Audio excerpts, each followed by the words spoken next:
I was browsing an auction with my good friend Mark, just a casual weekend pastime, when I unexpectedly ran into Sophia, the Wall Street heiress who had always been particularly fond of me. Sophia splashed out at the auction, ultimately securing the gemstone I had long coveted and cherished. At that moment, I felt a pang of disappointment, but I figured she must have had her reasons, so I didn't dwell on it too much. However, the next day, when I saw the gemstone set in an earring on the ear of that strikingly handsome male intern at the office, I was flooded with a mix of emotions. On the outside, I remained calm and composed, but inside, I was in turmoil.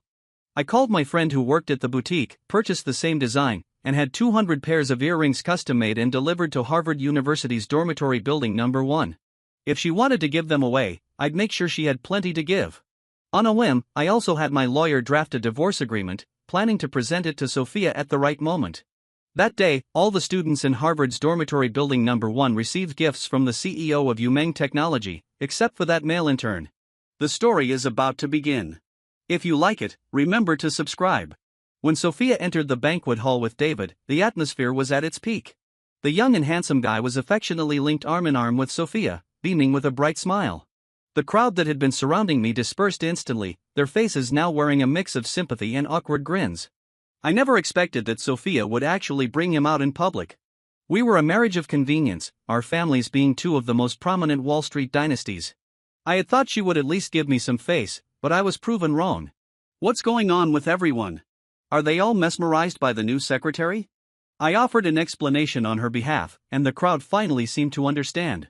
Sophia acted as if nothing had happened, walking up to me and softly calling out, "James." David also cooed, "Mr. James." I suppressed the urge to vomit and smiled at them.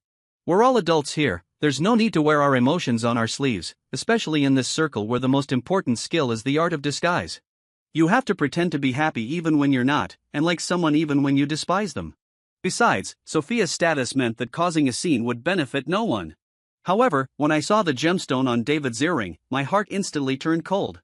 Just 10 minutes earlier, I had watched Sophia gently and patiently brush away a strand of hair from David's forehead and straighten his crooked bow tie. When I saw her leave the auction house yesterday, I had thought that gemstone was a gift for me. Sweetness had seeped into my heart, and I was eagerly anticipating a surprise. I even went to the barber shop this morning for a suitable haircut and had a makeup artist meticulously work on my appearance. Yet, even after getting ready, she never presented the gift to me. I had called her indirectly to probe whether she had prepared a gift for me, only to be told she hadn't. But on the other end of the line, I heard a clear male voice, "Miss Sophia, would Mr. James be upset if he knew?" "No, he's always generous and wouldn't mind." At that moment, I finally realized how naive I had been. Sophia might have betrayed our relationship long ago. She was right, I've always been generous, but I didn't want to stoop to the level of that little green tea. David followed Sophia around the entire time, seemingly smiling sweetly at me, but the provocation and arrogance in his eyes were hard to conceal. I let out a cold laugh. He was just an inexperienced, naive college student who truly believed Sophia took him seriously. I stared at his ear and slowly said, "The gemstone on your earring is quite nice. It must have been a gift from someone, right?" David wasn't stupid, he understood what I was implying without my having to spell it out. As a college student, he couldn't possibly afford something so high-end. David glanced at me in surprise, then quickly shifted his gaze to Sophia. As expected, Sophia explained for him, "James, don't get the wrong idea. David felt wronged during his internship at the company. As a leader, it's only natural to buy him something to cheer him up. There's nothing between us." I raised my glass to her, smiling to show my understanding, and then turned to make a phone call to my assistant. In a short while, the phone rang, and Sophia stepped aside to answer it. Just then, a familiar matron came over to chat with me, asking who David was. I knew the question was laced with sarcasm. People's eyes are sharp, they aren't blind. Everyone could see how protective Sophia had been of that boy just now. I mercilessly exposed him, he's probably a lovesick fool trying to climb the social ladder by using a woman. David's face turned pale instantly, his expression a mix of shame and grievance, his beautiful eyes brimming with tears. What a pitiable, innocent-looking little puppy. No wonder Sophia liked him. The person who had asked was probably taken aback by my bluntness and wisely turned to leave. I folded my arms and sneered at David. "Mr. David, at your age, you should focus on your studies, do more practice problems, and do something practical, like taking the civil service exam. Don't entertain unrealistic fantasies, or you might end up losing both your wife and your position." He knew I was trying to embarrass him, and after muttering for a while, he couldn't manage to say a word. I sneered inwardly. Being used to being generous, he really thought I was a pushover. I was about to mock him further when Sophia returned. She walked up to me and said bluntly, "You were the one who ordered the gemstone earrings?" Emily was quite efficient. I replied nonchalantly, "Yes. Why order so many when you don't even wear them?" I leaned against the pillar and teased with a smile, "Of course, it's to help you do favors. These days, college students have it tough. They work hard and suffer during their internships. Buying them a little gift to cheer them up is the least we can do." Finally, a flicker of emotion crossed Sophia's face, but she quickly regained her composure. She was always good at hiding her feelings. She then casually wrapped her arm around my waist and whispered into my ear with a teasing tone, "It's just an earring. If you like it, I'll buy you another one. Scaring the new guy isn't important, what matters is that I'd be heartbroken if you got upset." Her voice was as always, husky and charming, like many nights of intimacy, her cool breath brushing against my ear. In the past, she did this to flirt, but now, it was to extricate David from this messy situation. I followed her lead, gently placed my hand on her back, and pulled her closer, using the same tone to say, "You know David's intentions better than I do. I don't care just about that gemstone, Sophia. I didn't mind what you did in the past, but don't forget that I'm your husband now. Making a big deal out of this benefits neither of us. I hope this is the last time." I almost gritted my teeth when I said the last sentence, with a hint of menace. Amidst the clinking of glasses, others only thought we were flirting, and the surroundings erupted into a round of enthusiastic teasing. I felt her stiffness, smiled, patted her back, and turned to pick up a glass of champagne and walked to the other side. The banquet ended, and guests began to leave one by one. I thought I had made my stance clear enough and my disgust evident enough, yet I still underestimated the thickness of some people's skins. When it was time to leave, David wanted to get into the car with us. David's school is far away, and he can't get a taxi easily. "It's on our way, so we might as well give him a ride," Sophia said to me. With such a seemingly reasonable excuse, I mercilessly exposed the fallacy, coldly retorting, "One is in the south of the city, and the other is in the north. How is that on our way?" Sophia's brow visibly furrowed, and David looked at me with tearful eyes. The scene made me appear unnecessarily obstructive and bullying. Seeing that I wasn't buying it, Sophia tried to appeal to my emotions. "James, you've always been sensible." Her words were cut short by my interruption. "What if I don't allow it?" David, with red eyes, approached me. "Mr. James, I shouldn't have taken your gemstone. It's my fault tonight. But I really can't get a taxi now. How about I trade you my favorite perfume?" He handed me an exquisitely packaged perfume bottle. Judging by the expensive-looking packaging, it was probably a gift from Sophia. I wrinkled my nose in disdain and asked him, "What does this perfume smell like?" "It reeks of green tea." The repeated humiliation caused David's face to flush with anger, and he stood there, holding back tears. Sophia, who had been pretending to be a lady all night, finally couldn't maintain her composure and said sternly, "James, you're being excessive." I sneered, "Is this excessive? Sophia, don't forget that I'm the host of this banquet tonight. Without my father's mediation, your business deal wouldn't have gone through." Without waiting for her reaction, I pushed aside the tearful David and got into the car. After all, we were business people, masters of weighing pros and cons. Sophia knew what my words implied. She was pampered, but I had also been born with a silver spoon in my mouth, a cold and precious young master. In the world of fame and fortune, emotions carried little weight. In the end, she followed me into the car, and an oppressive silence filled the cabin. I didn't deign to compete with a young man for a woman, but my status in the circle meant that if word got out that I had been abandoned by my wife on the street, it wouldn't look good. Especially when I noticed that the passenger seat had been adjusted, I had to admit that I was still too low in the ranks and was irritated by a naive young man. Who adjusted this seat? It was obvious to anyone with common sense. On the armrest of the car window, there was even a sticky note that read David's seat. A burst of anger surged through me. I wanted to kick the woman in front of me out of the car and run back to slap David. Just as I was about to explode, the phone rang abruptly. David's sobbing voice was particularly noticeable in the quiet cabin. "Sophia, I can't get a taxi. It seems like someone is following me. I'm so scared. Can you come and get me?" Without a moment's hesitation, Sophia slammed on the brakes and pulled over to the side of the road, comforting him. "Okay, don't worry. Stay where you are, and I'll come pick you up." I stopped adjusting the seat and turned to her in disbelief. Sophia frowned. "James, you go home first. David might be in danger. I'll go check on him." I was amused by her naivety. This is the busiest commercial street. There are crowds of people for miles around. Heading towards Harvard, there are several police stations. What kind of danger could there be? Are you his mother? If there's danger, why not call the police instead of you? Sophia was left speechless by my retort. After a moment, she closed her eyes in frustration, took a deep breath, and then opened them again, saying, James, we're both men. Can't you put yourself in my shoes? Is it really necessary to be so hard on me just because of a gemstone? I didn't budge an inch. Are you blind, Sophia? Can't you see that he's provoking me? And because of a stranger, you want to leave me here? The emotions in Sophia's eyes shifted rapidly, from anger to indifference, and finally to disappointment. James, when did you become so unreasonable? You weren't like this before. I sneered. Unreasonable? Sophia, this is the first time you've argued with me because of another man. Sophia abruptly turned her head to the window, clearly not wanting to continue the conversation. Have you forgotten that before we got married, we agreed to respect each other, even if we didn't have feelings? You wouldn't flirt around, and I wouldn't either. It's not just for us but also for the reputation of our families. Are you willing to break the rules for him? In the quiet cabin, all that could be heard was Sophia's heavy breathing. I knew she was wavering, and in this pointless tug-of-war, I had temporarily won. That night, Sophia and I slept in separate rooms. Her reason was that I was too domineering, making her feel suffocated, and she needed some independent space to calm down. It was for the best, as it gave me plenty of time to think. I realized it was the first time Sophia had embarrassed me for another boy.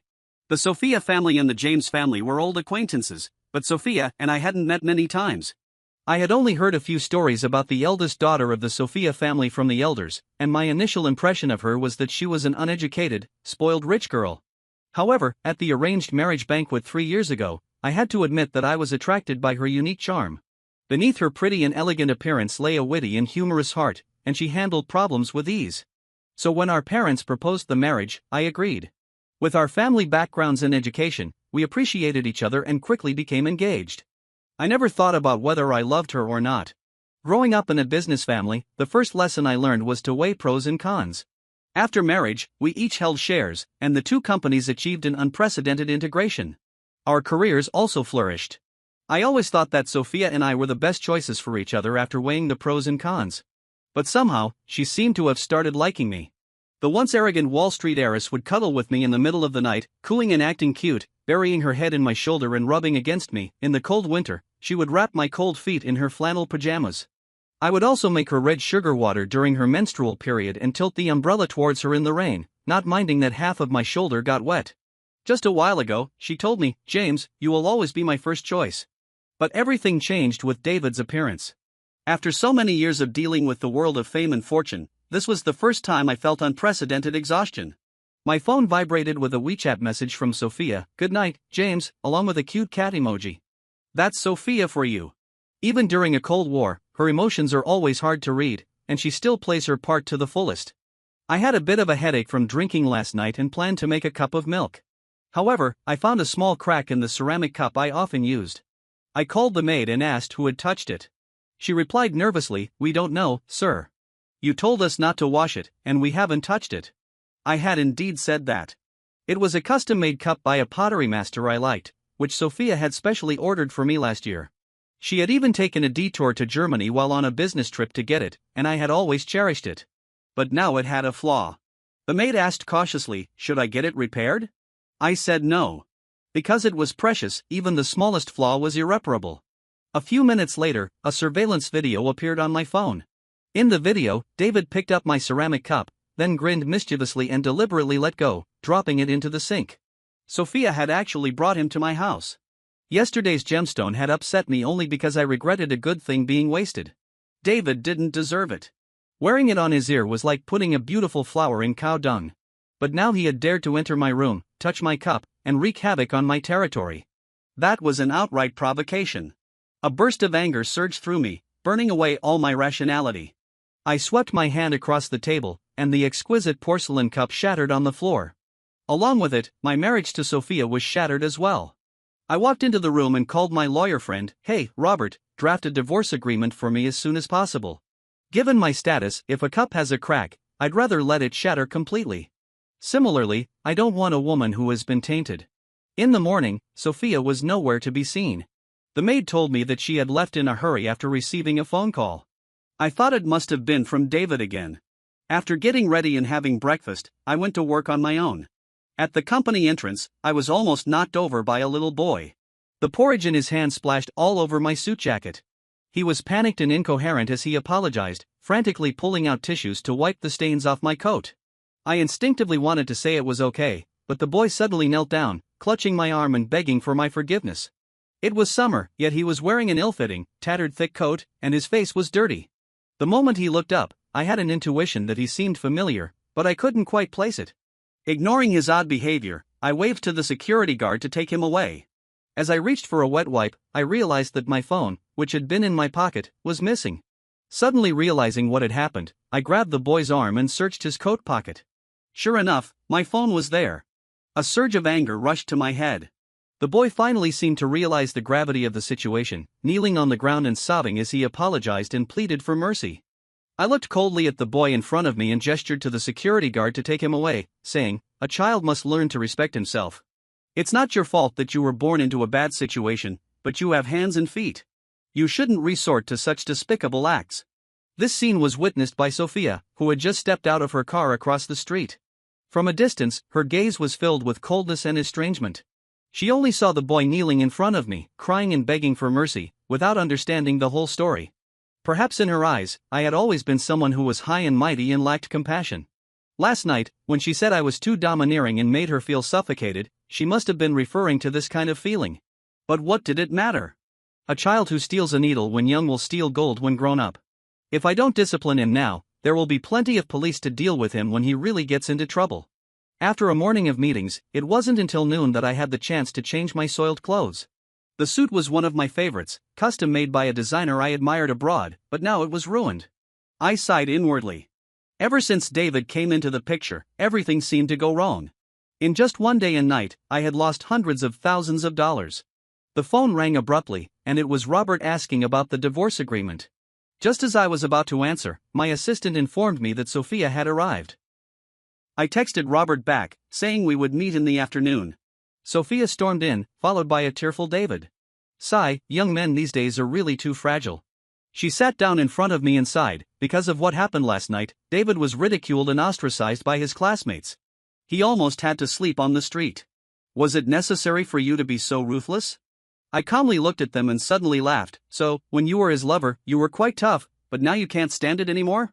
James, Sophia took a deep breath, seemingly trying to restrain her emotions. I just gave him a gemstone. You have a comfortable life and don't lack that one.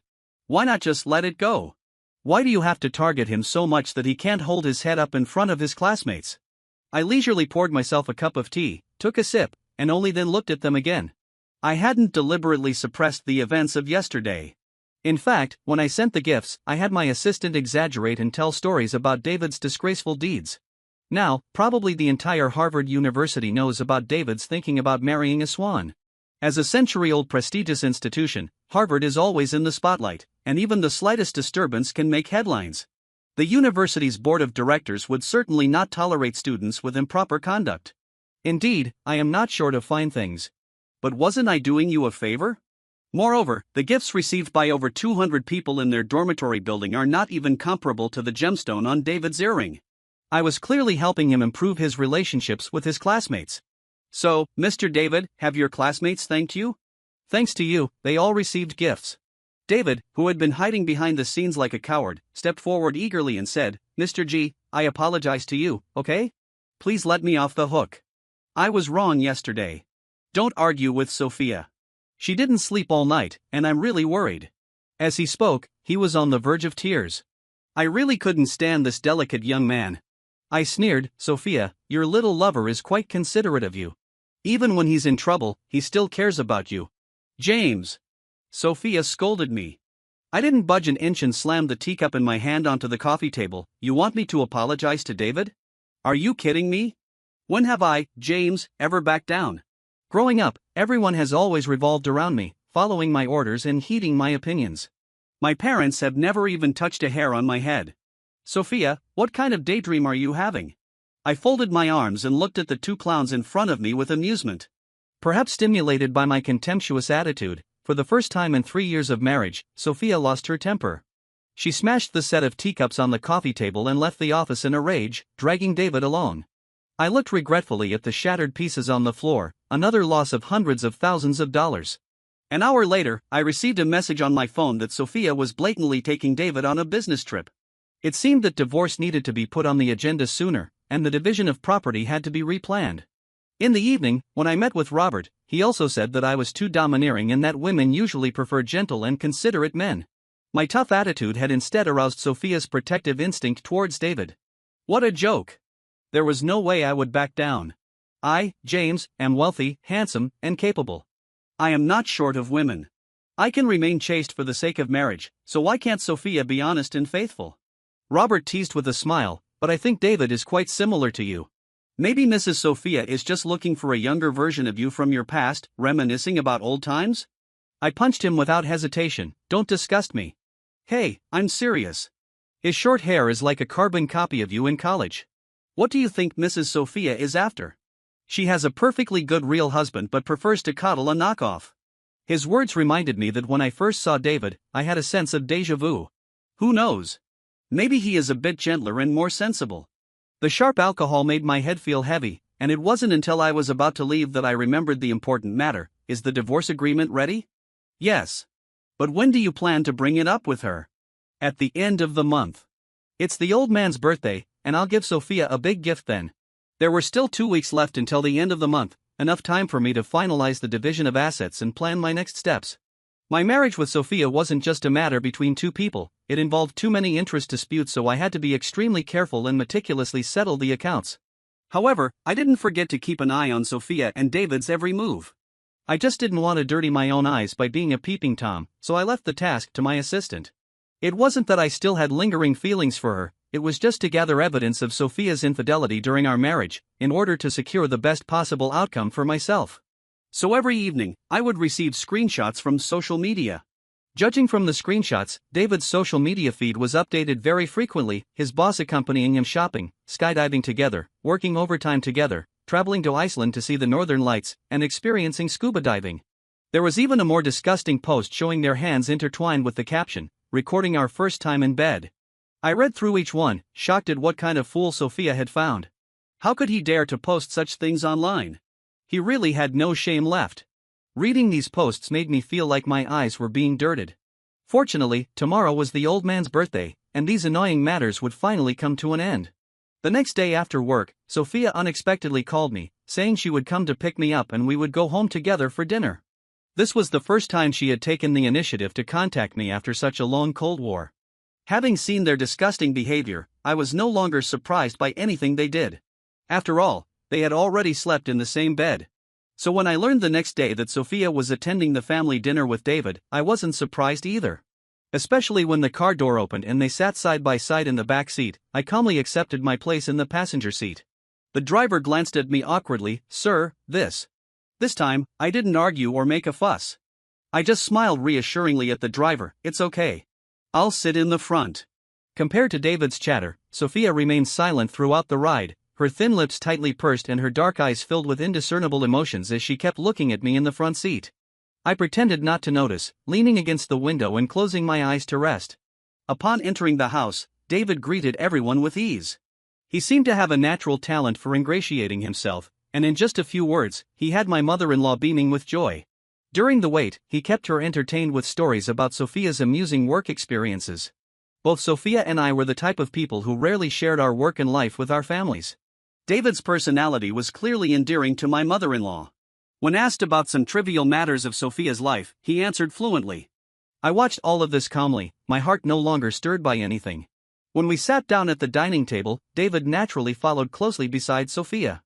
She paused for a moment but didn't object. That was supposed to be my seat, and by doing so, he was blatantly disrespecting me. The atmosphere at the table gradually became strange. Everyone was perceptive and finally realized something was off. My mother-in-law tried to ease the tension, pulling me by the hand to sit on the other side. "Come on, James, sit here. All your favorite dishes are here. Make sure to try some later." One doesn't hit a smiling face, and thinking about what I was about to say, I suddenly felt a bit sad. Over the years, my mother-in-law had been genuinely kind to me, but my values wouldn't allow me to find a woman in the trash. When the meal was almost over, I gracefully wiped my mouth and said, "Mom, Dad, Grandpa, I have something to tell you." Sophia seemed to sense something and quickly looked up, a hint of panic in her eyes. They asked, "What is it, James?" I smiled and said, "Sophia is pregnant." Upon hearing this, the elder's eyes all brightened. "Really? When did this happen?" I nodded and continued, "I just found out. It's been over 40 days. My mother-in-law excitedly grabbed my hand and started chattering. Only Sophia's expression was a mix of shock, doubt, and disbelief, with various emotions flickering across her face. She knew what I meant. 40 days coincided with the time she had traveled with David. In other words, the child wasn't mine. I steeled myself and dropped another bombshell, but I want to divorce Sophia. It felt as if a sound-muffling bomb had been dropped into the air. The previously lively atmosphere vanished in an instant. In the silence, my grandfather spoke up in a deep voice, "James, tell me, did Sophia do something wrong?" I was touched that at this moment, they still believed in me. Especially my grandfather, who hadn't taken to David since he walked in the door. I suppressed the lump in my throat and calmly said, "Because the child isn't mine. It's his." "James," Sophia's tone was calm but tinged with a hint of dissatisfaction, "stop making a fuss." I laughed and said, "Making a fuss? Which part are you referring to? The pregnancy is real, and the infidelity is real. Do I need to spell it out even more clearly?" Sophia abruptly stood up, knocking over the plate closest to her, and shouted at me, "I've told you a million times, I didn't cheat. Is it all about that gemstone? Do you get some kind of pleasure from bullying the weak?" In the most inappropriate setting, I burst into laughter. Until now, she still thought I was arguing with her over a gemstone. Until now, she still believed I was being unreasonable and bullying her. As I laughed, my eyes inexplicably grew sore. "Sophia, how blind can you be to say such a thing?" David, who had been silent all along, weakly called out Sophia. My father-in-law slammed his hand on the table, "You shut up. James, tell us, what exactly happened?" I gestured to my assistant to bring the photos I had prepared in advance. At that moment, the maid entered. "Sir, madam, there's a courier delivery." What a lack of tact! What courier had to be delivered at this moment? The maid nervously said, It is, but the courier emphasized that it's very important and must be brought in right away. My mother-in-law quickly snatched it and opened it.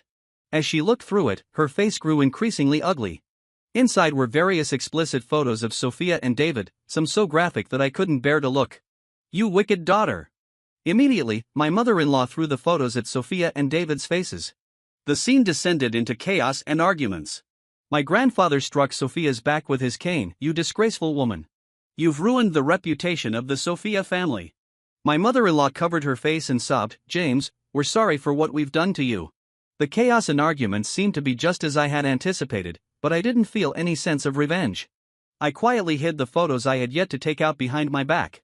As for Sophia, when she saw all of this, the blood drained completely from her face. She moved her lips, as if she had muttered an "I'm sorry." I looked at her expressionlessly, my heart a mix of complex emotions.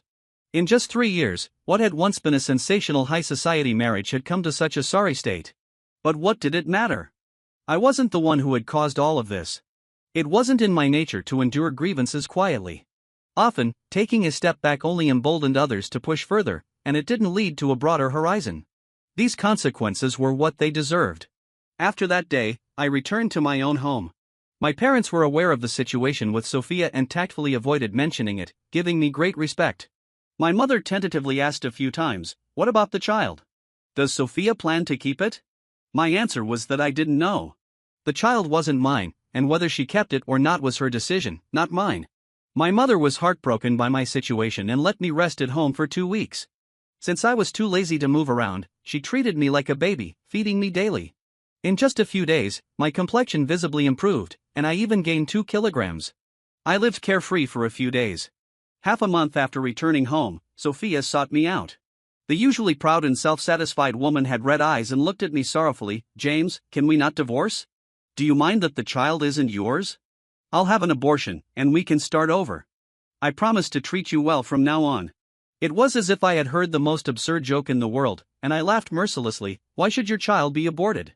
Sophia clutched my shoulders, her voice trembling as she took a deep breath, as if making a great resolution. "All right, if you can accept the child, then let it be born.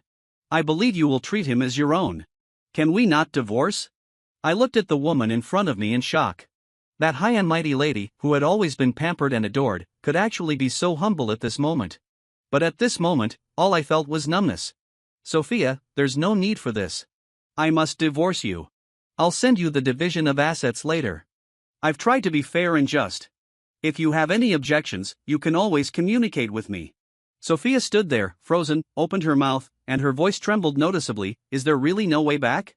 I replied resolutely, yes. Hearing this, she seemed to have her soul sucked out. Her spine suddenly collapsed, and she loosened her grip on my shoulders, then took a half step back. All right, I understand. She paused for a moment, then explained on her own. Do you know why I felt differently about David? Because I always thought he was too much like you when you were young, especially with his short hair. It was exactly like your college photos. This wasn't surprising, Robert had said the same thing to me. I admit that sometimes I found you too domineering, not like a husband. You always had an air of superiority, which made me uncomfortable. I wanted you to depend on me more. I'm your wife, and I wanted you to consult me on matters. But it seemed that wouldn't happen. You were used to making all the decisions yourself. So David's appearance quickly caught my attention. He was gentle, sensible, and clingy, which indeed aroused my protective instincts. So I hired him into the company. At first, I wanted to use him to test you, to see if you would get jealous or realize your own issues. She sighed bitterly and said, but I guess I was wrong. But James, you are the only man I have truly loved in all these years. At that moment, I couldn't quite discern what I was feeling. I steadied myself, forcing myself to detach from those memories. Sophia, I don't doubt that you loved me. I'm not a block of wood, I could feel it. I don't regret the 3 years we spent together, but you shouldn't blame your promiscuity on me. I didn't make you cheat. I knew you hired David into the company, and I didn't ask because I trusted you and our agreement. I always believed that only those who are equally matched can stay together longer, but I didn't expect all of this to become the pressure you mentioned. Sophia's eyes were filled with pain as she took a step forward, seemingly wanting to hold my hand, but I subtly dodged. James, realizing she was in the wrong, she didn't say anything more. Our problem was never about that gemstone. So, in the end, you didn't love me that much, it was just a matter of responsibility and status that forced you to love me. Let's divorce and leave each other with a bit of dignity. After saying this, I turned around and left without looking back. A few days later, Sophia had her secretary send me a folder containing the signed divorce agreement and proof of assets. After 3 years of entanglement, we parted ways with a semblance of dignity. When Sophia was 5 months pregnant, I learned about David's recent situation from Robert. The young man had some courage to claim that since Sophia was carrying his child, she had to be his wife and forced her to marry him. I stirred my cold drink, waiting for him to continue. He still hasn't seen much of the world. The Sophia family is such a prominent household, they would never accept someone like him. What happened next? He was thrown out by the Sophia family's security and was caught by the media, which was a complete humiliation. Robert clicked his tongue and continued, I heard this caused quite a stir at Harvard University, and he was expelled. I was shocked and asked, expelled? That's a bit extreme, isn't it? Not really. Oh, do you remember the anonymous package the Sophia family received that day? I asked in confusion, what about it? He continued, it was sent by David's younger brother, a thin little boy. It turns out David had stolen money from his mother that was meant to save her life to pay for his girlfriend's abortion, which led to his mother's death. His brother was exacting revenge. TSK, these two brothers are both ruthless. Distant memories began to resurface, and I suddenly remembered the little boy who had stolen my phone at the company entrance. So that's how it was, a case of karma. I shook my head silently, realizing that from then on, the complexities of the world had nothing to do with me anymore. At 30, my life was just beginning.